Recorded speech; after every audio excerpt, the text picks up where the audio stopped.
tengah malam para pendengar Ria 897 FM.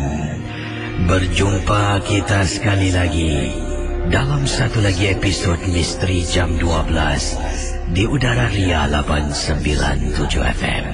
Saudara, ingatlah, setiap kisah yang diketengahkan hanya satu hiburan. Tidak ada sesiapa yang boleh mengesahkan kebenarannya. Jangan mudah kita percaya, jangan kita terikut-ikut dengan apa yang diketengahkan. Misteri Jam 12 hanya satu hiburan saja. Saya akan teruskan dengan kisah yang pertama pada tengah malam ini. Awal sekitar pukul 9 lebih malam tadi, saya juga ada tanyakan soalan kepada pendengar-pendengar. Malam ini saya ingin mencari pengalaman-pengalaman pendengar-pendengar di luar Singapura. Dan saya telah pun menerima beberapa kiriman email. Terima kasih diucapkan.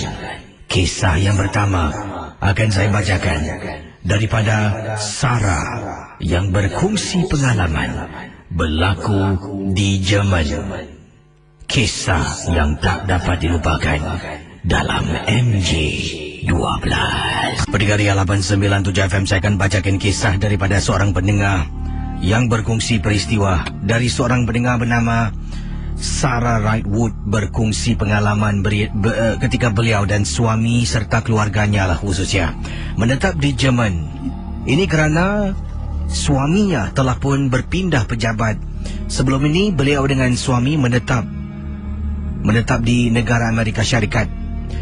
Kemudian saya telah mendapat satu tawaran pekerjaan. Beliau sekeluarga dipindahkan ke Jerman untuk melaksanakan tugas suaminya. Dan kisah yang ingin diketengahkan ini adalah satu pengalaman yang cukup menyeramkan. Rumah katanya di sini. Apa kabar Kisi? Saya seorang pendengar setia Misteri Jam 12 dari Jerman. Nama saya Sarah. Tolonglah Kisi kongsi pengalaman saya. Dari Sarah Wrightwood berkongsi peristiwa berlaku di salah sebuah kawasan di Jerman. Pengalaman dalam rumah saya, walaupun keluarga saya tak ramai Kisi. Saya, suami dan 2 orang cahaya mata saya. Sebelum tu saya nak mengucapkan terima kasih kepada Sarah Wrightwood. Walaupun dah bermastautin di luar Singapura bertahun-tahun lamanya, tetapi tetap mengirimkan email pada saya menggunakan bahasa Melayu sepenuhnya. Bagus Jadi taklah jadi kacang lupakan kulit. Jadi terima kasih pada Sarah sekali lagi kerana kiriman email ni dalam bahasa Melayu memudahkan lagi tugas saya. Kata Sarah, bila suami dengan beliau pindah di salah sebuah banglo, sebuah rumah 3 tingkat di Jerman.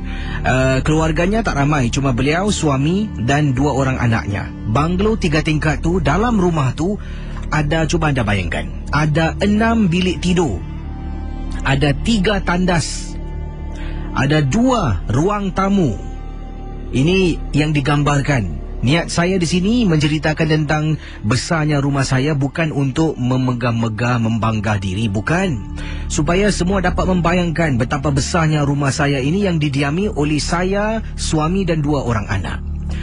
Bilik tidur kami, kata Sarah, bilik tidur kami, saya dengan suami saya di tingkat 2. Bilik tidur 2 orang anak saya di tingkat 3.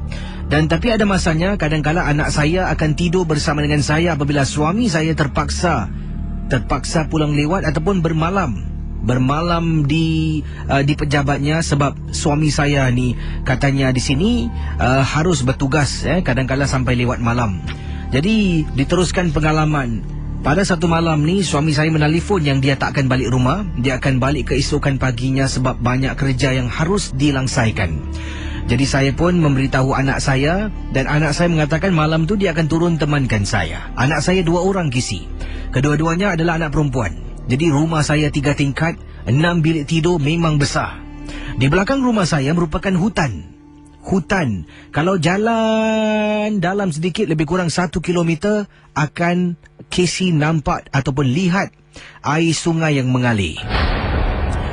Dan malam yang pertama bila suami balik lewat setelah kami berpindah ke Jerman, inilah kisah yang cukup menakutkan saya.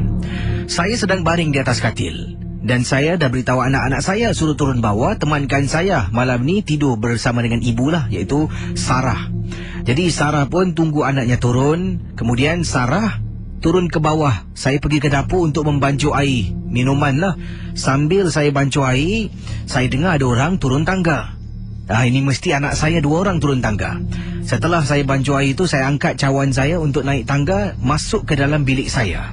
Saya nampak anak saya 1 orang saja masuk dalam pintu bilik. Ya, katanya di sinilah masuk ke dalam bilik saya melalui pintu yang terbuka, belum lagi saya tutup. Sebab saya kalau tidur malam suka tutup pintu kisi. Jadi bila saya nampak anak saya masuk, saya pun tengok, mana satu lagi ni? Saya pun panggil. Saya panggil anak saya Anna untuk turun ke bawah bersama dengan kakaknya. Jadi kakaknya yang masuk ke dalam, adiknya Anna ada di atas. Saya panggil Anna. Dan anak saya kedua-duanya menyaut. Yes, Mom. Bila saya tengok atas, 2 orang anak saya masih dengan pajamas, dengan bantal dan selimut, baru nak turun bawah temankan saya. Tapi awal tadi saya nampak ada seorang budak kecil, anak perempuan saya yang sulung masuk ke dalam bilik. Saya pun rasa takut. Kemudian malam tu saya kata pada anak-anak saya yang saya nak tidur bilik mereka. Mereka pun betul-betul semangat kisi. Masing-masing berebut. Biasalah kisi, kami selalu jarang dapat tidur bersama.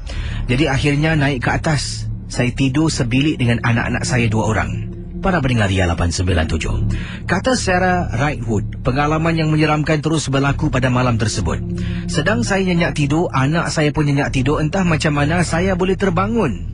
Sekitar 2 pagi kisi. Bila terbangun 2 pagi, saya ternampak anak gadis saya berjalan keluar dari bilik. Saya